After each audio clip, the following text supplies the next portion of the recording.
Praise the Lord. आप सभी लोगों को आज शुक्रवार के दिन में आराध्य यूट्यूब चैनल में आपको स्वागत है। आइए आज प्रभु का संदेश सुनेंगे। चितौनी को आज और अपन ध्यान करेंगे। कल के संदेश में ये अपन सुने हैं कि एक सिद्धांत को स्थापना करने के लिए, एक सिद्धांत को बताने के लिए एक वचन नहीं सिर्फ दो वचन का जोड़ी रहना है। उसको कहते हैं पक्षी, जोड़ी पक्षी का नियम। तो जोड़ी पक्षी का नियम से एक सिद्धांत स्थापना करना है बोल के और कहाँ तो है क्या है पवित्र बाइबल में, उसके बारे में कल अपन ध्यान किए हैं। एशिया का ग्रंथ 28 अध्याय में है, कल वहां तक अपन ध्यान किए हैं। तो आज अपना ध्यानांश ये है कि उपमान शास्त्र या रूपक शास्त्र क्या है। उपमान शास्त्र या रूपक शास्त्र, इसका मतलब पवित्र बाइबल में परमेश्वर ने जो उन्होंने बताने वाला एक विषय को, पवित्र बाइबल में परमेश्वर ने जो उन्होंने भक्त लोगों को बताने का विषय, जो बात है, उसको उपमान भाषा में लिखाया है। कौन सी भाषा? उपमान भाषा या सादृश्य रूप में लिखाया है। तो उसके बारे में आज अपन ध्यान करेंगे। तो इसको इंग्लिश में ये कहते हैं कि टाइपोलॉजी कहते हैं, टाइपोलॉजी या रूपक या उपमान शास्त्र, रूपक शास्त्र। इसका मतलब एक बात बोलना है, उसके लिए एक उपमान, एक वस्तु, एक चीज को लेकर एक उसके द्वारा तुल्य करते हैं सादृश्य में। सादृश्य में एक वस्तु और नहीं तो एक पक्षी, नहीं तो एक जंतु, उस प्रकार लेकर जो बोलना है उसको बताते हैं। तो ये उपमान भाषा जो है, ये उपमान भाषा अपने को कंपलसरी इसके ऊपर मूट समझ रहना है। बड़ी अच्छा समझ उपमान भाषा में बड़ी मूट अपने को रहना है, क्योंकि जब भी पवित्र बाइबल के अंदर वचन के पीछे जो मार्मिक विषय है, जो सत्य क्या बताना चाह रहे हैं परमेश्वर, वो अपने को समझ में आता है, नहीं तो नहीं।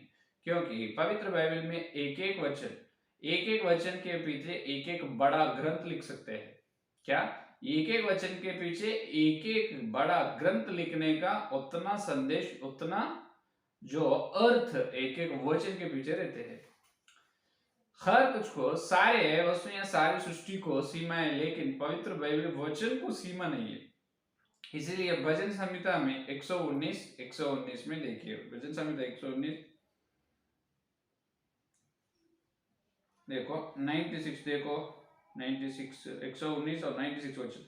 मैं देखा है कि प्रत्येक पूर्णता की सीमा होती है, परंतु तेरी आज्ञा का विस्तार बड़ा और सीमा से परे है। तेरी सब कुछ सीमा है, लेकिन तेरी आज्ञा या तेरी संदेश सीमा से परे है। इसका मतलब सीमा से दूर है, सीमा नहीं। तो वचन को सीमा नहीं, वचन को सीमा नहीं है। तो इसीलिए पवित्र बाइबल एक समुद्र है। पवित्र बाइबल समुद्र है, वो भी एक उपमान भाषा में एक सादृश्य। पवित्र बाइबल को समुद्र से तुल्य कर सकते हैं, सादृश्य है। क्योंकि समुद्र में पानी जितना भी तुम लो खत्म नहीं होता है, उसी प्रकार अपन पवित्र बाइबल को जितना भी ध्यान करो अपने जिंदगी भर, अगर कृपया परमेश्वर अपने को 1,00,000 साल दिए समझो जीने के लिए, वैसा समझो 1,00,000 साल देने से भी वो 1,00,000 साल का आयु, 1,00,000 साल का उम्र भी अपने को बस नहीं होता। उतने बड़े संदेश, उतने बड़े मार्मिक विषय और उतना बड़ा सब्जेक्ट, उतने बड़े सब्जेक्ट पवित्र बाइबल में है। समझ में आए? तो विषय ये है कि देखिए, पवित्र बाइबल में बहुत सारे विषय, बहुत सारे बातों को परमेश्वर ने यहाँ अच्छे तरह से उपमान भाषा में यह सादृश्य लेकर बताया है। तो सुनिए, तो ये सादृश्य जो उपमान भाषा में एक घटना है, वो घटना को एक सादृश्य लेकर परमेश्वर जो बताया है, उसको सही तरीका से अपन ध्यान करना है। सही तरीका से ध्यान करना है।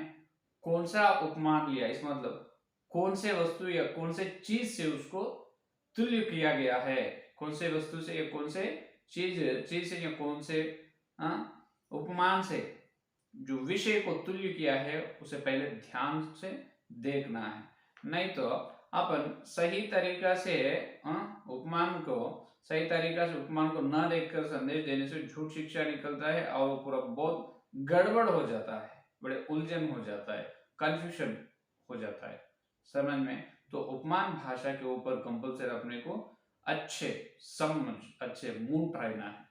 तो देखिए अभी अलंकार भाषा में या उपमान भाषा में, अगर देखिए अलंकार या उपमान भाषा में या अलंकार रूप में अपन सही तरीका से व्याख्या नहीं करके समझो, वो जब मजाक उड़ता है और गलत भी होता है, मजाक उड़ता है, तो कैसे बताना है, व्याख्या कैसे करना है। एक वचन को मूल भाषा में जो परमेश्वर जो वचन को लिखा है उसको उपमान भाषा में है, वहां पर एक सादृश्य दिख रहे हैं, तो उसको किस प्रकार से व्याख्या करना, इसी प्रकार से व्याख्या करना है कि उपमान ग्रंथ अपने पवित्र वेद में 5 है या नहीं, अयुब है, वचन संहिता है, नित्य वचन है या नहीं, और श्रेष्ठ सर्वोपदेशक है, श्रेष्ठ गीत है, 5 उपमान काव्य ग्रंथ है, उपमान भाषा में लिखा है या नहीं। तो आप पहले ये उपमान भाषा में लिखाए गए वचन को, उस सादृश्य को पर ठीक रीति से व्याख्या करना है, तो कुछ प्रकार के नियम है, क्या है, कुछ प्रकार के नियम अपन अनुसरण करना जरूरी है, आवश्यक है। उसमें पहला नियम आज अपन ध्यान करेंगे। पहला नियम ध्यान करेंगे, सुनिए। बाइबल में एक बात बताने के लिए परमेश्वर एक सादृश्य को चुन लिया है, एक सादृश्य को लेकर एक अर्थ परमेश्वर बताया है एक जगह पर। उदाहरण के लिए उत्पत्ति में एक सादृश्य परमेश्वर लिया है और उस सादृश्य से जो बताने का है, उनकी इच्छा, उनकी योजना, अर्थ अपने को बताया है। लेकिन पहले एक सादृश्य दिखे है उत्पत्ति में, और वो सादृश्य और पवित्र बाइबल में और प्रकाशित वाक्य तक कहां तो दिखने से बार बार वही अर्थ न आएगा, अलग अलग समय में अलग अलग अर्थ आए। समझ में? सादृश्य तो एक सादृश्य में उपमान जो परमेश्वर बताया है, तो एक जगह पर एक को उपमान को प्रभु लिया है, तो पूरे बाइबल में उपमान का अर्थ वही नहीं होता है, अलग अलग जगह में अलग अलग स्थिति में उस सादृश्य का अर्थ बदलते जाते हैं। क्या होते थे? बदलते जाते हैं। पूरे बाइबल में एक सादृश्य का मतलब पूरा एक ही अर्थ नहीं रहता है, वो कौन से स्थिति में बोला है, कौन से व्यक्ति से बोला है, वो संदर्भ क्या है, उस संदर्भ के द्वारा उस उपमान या सादृश्य का अर्थ अपन समझना है। समझ में? उत्पत्ति में एक है, अगर हवा है, हवा का मतलब पवन, पवन का मतलब क्या है? पवित्र आत्मा।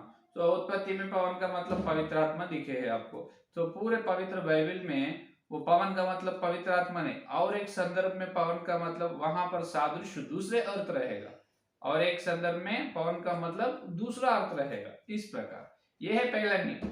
एक सादृश्य का अर्थ एक जगह पर अपने को ऐसा बताया है परमेश्वर, लेकिन वही सादृश्य फिर आने से पहले अर्थ जो है वो नहीं होता, बार बार बदलता रहता है। ये बहुत से ये ध्यान रखना है, ये है पहला नियम। उदाहरण के लिए जिसमें अपन कल के संदेश में सुने हैं, यहोवा को पक्षी राजा से तुल्य किया गया है। सादृश्य रूप में यहोवा का नाम यह है पक्षी राजा। तो पक्षी राजा का मतलब यहोवा है, पवित्र बाइबल उपमान भाषा में बता रहे। लेकिन और एक अर्थ भी है, पक्षी राजा का मतलब और कौन है मालूम? देखिए लय व्यवस्था 11 अध्याय 13 वचन में देखिए, यहाँ पर और एक पक्षी राजा दिख रहे हैं। लय व्यवस्था देखिए 11 अध्याय 13 वचन, 11 वचन में देखो, फिर पक्षियों में से इनको अशुद्ध जानना, ये अशुद्ध होने के कारण खाया ना जाए, अर्थात उकाब, हटफोड़, खुरर। ये देखो यहाँ पर उकाब जो दिख रहे हैं, ये उकाब अपने को एशिया का ग्रंथ में दिखा है या नहीं? तो अपने को एशिया का ग्रंथ 34 अध्याय में अपन देखे हैं, एशिया का ग्रंथ 34 अध्याय 16 वचन में उकाब, वहां पर उकाब का मतलब यहोवा। यहाँ पर लय व्यवस्था में 11 अध्याय 13 वचन में उकाब पक्षी का मतलब ये अपवित्र पक्षी, क्या बताया है? अशुद्ध जानना है, इनको अशुद्ध जानना, किनको? उकाब को, या अशुद्ध। यहाँ पर उकाब का तुल्य अशुद्ध है, ये घृणा है। उकाब पक्षी यहाँ पर घृणा है। यहाँ पर उपमान भाषा में यहाँ पर सादृश्य, उकाब पक्षी का सादृश्य क्या है? घृणा। ये परमेश्वर उसको स्वीकार नहीं करते, वो घृणा है, अशुद्ध है। फिर एशिया का ग्रंथ में उकाब का पक्षी का मतलब यहोवा है, वहां पर यहोवा है, यहाँ पर अशुद्ध है। इसका मतलब एशिया का ग्रंथ में ही एक जगह पर उकाब का मतलब क्या है, यहोवा, और एक जगह पर उकाब का मतलब जो घृणा या अशुद्ध है। इसका मतलब यहोवा अशुद्ध बोल के अपन व्याख्या कर सकते क्या, बिल्कुल नहीं। और एक जगह पर यही एशिया का ग्रंथ 40 अध्याय 31 वचन में देखो, ये एशिया का ग्रंथ 40 अध्याय 31 वचन में और क्या कर रहे हैं, परंतु जो यहोवा की बाट जोते हैं वे नया बल प्राप्त करते जाएंगे, वे उकाबों के समान उड़ेंगे, वे दौड़ेंगे और श्रमित न होंगे, चलेंगे और थाकित न होंगे। हालेलुया। यहाँ पर देखिए उकाब का मतलब, उकाब का तुल्य किससे की गया है, भक्त लोगों से। एक जगह पर उकाब का तुल्य उपमान भाषा में यहोवा है, और एक जगह पर उकाब का तुल्य अशुद्ध पक्षी है, और एक जगह पर उकाब का तुल्य भक्त लोग है। फिर अब यहाँ पर व्याख्या करते जब कैसे करना है, उकाब का मतलब अशुद्ध पक्षी है, बार बार वही करने से फिर यहाँ पर उकाब का मतलब भक्त लोग दिखाई दे रहे हैं। फिर भक्त लोग यहोवा को घृणा है, क्या भक्त लोग अशुद्ध जान सकते हैं क्या यहोवा के सामने, क्या यहोवा अशुद्ध है, नहीं नहीं नहीं, बिल्कुल वैसा नहीं हो सकता। तो वहां पर स्थिति क्या, वहां पर संदर्भ, वहां पर कौन से समय कौन सा संदर्भ में बात कर रहे हैं वो पहले देखना। इसीलिए पहला नियम यह है कि सादृश्य, एक जगह पर अपने को सादृश्य दिख रहे हैं, बार बार उस सादृश्य का अर्थ एक ही नहीं रहता है, बदलते जाते हैं। उदाहरण के लिए ये उकाब का मतलब यहोवा है, उकाब का मतलब अशुद्ध जानना है, और एक जगह पर उकाब का मतलब भक्त लोग है या नहीं। तो इस प्रकार, और यही एक ही नहीं, ऐसा पवित्र बाइबल में बहुत बहुत सारे विषय है। अभी देखिए और एक मत्ती का सुसमाचार पत्र 3 अध्याय 11 वचन देखिए आप। मत्ती का सुसमाचार पत्र मत्ती 3 अध्याय 11 वचन में देखिए एक बार, यहाँ पर आग के तुल्य की जा रही है। देखो, मैं तो पानी से तुम्हें मन फिराव का बपतिस्मा देता हूँ, परंतु जो मेरे बाद आने वाला है वह मुझसे शक्तिशाली है, मैं उसकी जूती उठाने के योग्य नहीं, वह तुम्हें पवित्र आत्मा और आग से बपतिस्मा देगा। हालेलुया। यहाँ पर आग के बारे में बता रहे, यहाँ पर आग का सादृश्य क्या है, बपतिस्म। यहाँ पर आग का सादृश्य क्या है, बपतिस्म लेना है। लेकिन यही आग को सादृश्य भाषा में और एक अर्थ भी है। यहाँ पर आग का मतलब बपतिस्म, और एक जगह पर आग का मतलब क्या है, देखिए प्रकाशित वाक्य 21 अध्याय 8वां वचन, प्रकाशित वाक्य 21 अध्याय 8वां वचन देखिए, परंतु डरपोकों, अविश्वासियों, घिनौनों, हत्यारों, व्यभिचारियों, टोनहों, मूर्ति पूजकों और सब झूठों का भाग उस झील में मिलेगा जो आग और गंधक से जलती रहती है, यह दूसरी मृत्यु है। ये देखिए, यहाँ पर आग का मतलब आग का गंधक है। ये क्या है, आग का गंधक है, ये तो नरक है, हमेशा जलती रहती है, ये क्या है, नरक। अभी देखिए आग का मतलब क्या व्याख्या करेंगे अपन, बपतिस्मा व्याख्या करेंगे, नहीं तो आग का मतलब नरक बोल के व्याख्या करेंगे। अगर आग का मतलब आप हमेशा नरक बोल के व्याख्या कर रहे हो, उपमान भाषा में आग का मतलब हमेशा नरक नहीं हो सकता। अगर यीशु मसीह को जो विश्वास किया है तो ना आग में तो कुंड में चलना है, आग में चलना है, फिर नरक में चलना है। यीशु मसीह के नाम से बपतिस्मा लेकर तुम नरक में जाने से फायदा क्या है, यीशु मसीह को विश्वास करके, है या नहीं। अगर तुम यीशु मसीह को विश्वास करे है नरक से बचने के लिए, लेकिन यीशु मसीह को विश्वास करने के बाद भी तुम नरक में जा रहे हैं, तो फायदा क्या है विश्वास करके, है या नहीं। इसका मतलब यह है कि वहां पर मत्ती का सुसमाचार पत्र में आग का मतलब पवित्र आत्मा, आग का मतलब बपतिस्मा है। यहाँ पर आग का मतलब क्या है, नरक है। क्या है, नरक। तो संदर्भ को देखना है, स्थिति को देखना है जब अर्थ बदलते हैं। और देखिए यही नहीं, तो यहाँ पर उपमान भाषा में आग का मतलब बपतिस्मा, और एक जगह पर उपमान भाषा में आग का मतलब युगान युग, जो अन्य जो अविश्वास लोग पाने वाला, युगान युग अविश्वास लोग पाने वाला सजा, दंड, परमेश्वर से पाने वाला दंड को आग कहते हैं। और देखिए उसी प्रकार यीशु मसीह का नाम यूहन्ना के सुसमाचार पत्र में मेमना है, पहला अध्याय में कैसे तुल्य किया गया? यीशु मसीह को सादृश्य रूप में मेमना से तुल्य किया गया। और यीशु मसीह मेमना है, वही यूहन्ना के सुसमाचार पत्र में यीशु मसीह चरवाहा से तुल्य किया गया। यीशु मसीह को चरवाहा से भी तुल्य किया गया। फिर अब यीशु मसीह मेमना है नहीं तो चरवाहा है। अरे चरवाहा तो मेमनों को पालने वाला, मेमनों को चराने वाला है, यानी मेमना मेमने को कैसे चराता है? उसके लिए एक ज्ञान, एक बुद्धिमान, एक चरवाहा की जरूरी है। तो यीशु मसीह का मतलब मेमना है नहीं तो चरवाहा है। इसका अर्थ यह है कि प्रथम जो यूहन्ना के सुसमाचार पत्र पहला अध्याय में मेमना ही है, सारे मनुष्यों के पाप को उठा के ले चलने वाले मेमना उन्होंने है। और वही यूहन्ना के सुसमाचार पत्र में और एक जगह पर यीशु मसीह क्या है? और यीशु मसीह चरवाहा भी है। क्या है? चरवाहा भी। तो मेमना भी उन्होंने है, चरवाहा भी उन्होंने है। तो इसलिए, और ये शैतान जो सिंह का मतलब क्या सादृश्य है? सादृश्य भाषा में सिंह का मतलब शैतान है। शैतान को सिंह से तुल्य किया गया है पवित्र बाइबल। फिर हमेशा सिंह का मतलब शैतान ही हो सकता है? बिल्कुल नहीं। सिंह एक जगह पर शैतान है और एक जगह पर यीशु मसीह का नाम यूदा गोत्र का सिंह है। यूदा गोत्र का सिंह यीशु मसीह है और एक जगह पर है, यानी एक विषय है। तो समय में जो संदर्भ को देखना है, आग का मतलब बपतिस्म है, उकाब का मतलब यहोवा है, उकाब का मतलब भक्त लोग है या नहीं? तो उसी प्रकार पानी का मतलब क्या है?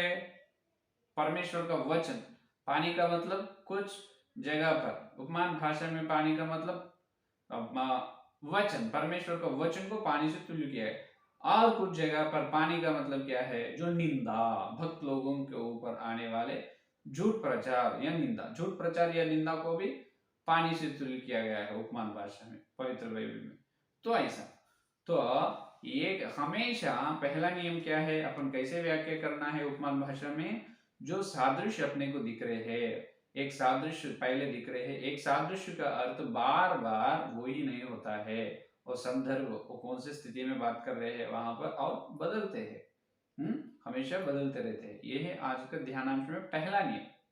उपमान शास्त्र को कैसे समझना है, कैसे एक उपमान का अर्थ कैसे बताना है, कैसे व्याख्या करना है। व्याख्या करने में पहला नियम यह है। पानी का मतलब परमेश्वर का वचन, और पानी का मतलब झूठ प्रचार, निंदा प्रचार करना। और आग का मतलब नरक है, और आग का मतलब बपतिस्म है। और मेमना का मतलब यीशु मसीह है, और चरवाहा है या नहीं? और सिंह का मतलब शैतान है, और सिंह का मतलब यीशु मसीह है। इस प्रकार एक एक जगह पर सादृश्य का अर्थ बदलते जाते हैं। ये है पहला नियम। दूसरा नियम के बारे में कल के संदेश में सुनेंगे। ठीक है, ये है आज का संदेश। आइए संदेश सुनने के लिए प्रार्थना करें। हालेलुया, हालेलुया, स्तुति स्तुति, धन्यवाद धन्यवाद करते हैं यीशु मसीह। ए शुक्रवार के दिन तुम्हारे पवित्र आत्मा के द्वारा तुम भेजे तुम्हारे सत्य संदेश के लिए धन्यवाद करते हैं प्रभु। आज हमको प्रभु उपमान शास्त्र या रूपक शास्त्र में आप प्रभु जो तुम बताने वाले तुम्हारी योजना, तुम्हारी इच्छा, जो श्रेष्ठ बात जो है उसे तुम बताने के लिए उपमान शास्त्र को तुम पवित्र में उपयोग किए हैं। तो उपमान को, जो उपमान भाषा में एक सादृश्य को हम कैसे व्याख्या करना है, और एक एक सादृश्य का अर्थ एक एक जगह पर बदलते जाते हैं। यह है पहला नियम। ये श्रेष्ठ अच्छे नियम हमको बताया है प्रभु, आपको धन्यवाद करते हैं। हमेशा एक सादृश्य का अर्थ हमेशा पवित्र बाइबल में एक कभी नहीं हो सकता है, बार बार बदलता है। तो इसीलिए प्रभु हमको बताया, हमारे आत्मिक काम खोले हैं, इसीलिए धन्यवाद। जितने लोग इस संदेश में और सुनने वाले हैं प्रभु, ठीक रीति से प्रभु सेवक लोग है प्रभु उपमान भाषा में जो सादृश्य को ठीक रीति से व्याख्या करने का अनुग्रह दे। और कल मिलते जब और दूसरे नियम को हम ध्यान करने का अनुग्रह दे। इस सारी प्रार्थना को यीशु मसीह के नाम से मांगते हैं पिता, आमीन आमीन आमीन। परमेश्वर के प्रेम, मसीह का अनुग्रह, पवित्र आत्मा की सहभागिता इस दिन से प्रभु आने तक सारे भक्तियों को विशेष रूप से हर दिन सत्य संदेश सुनने को सबके साथ रहेगा। आमीन आमीन आमीन। प्रेज द लॉर्ड, धन्यवाद। कल मिलेंगे।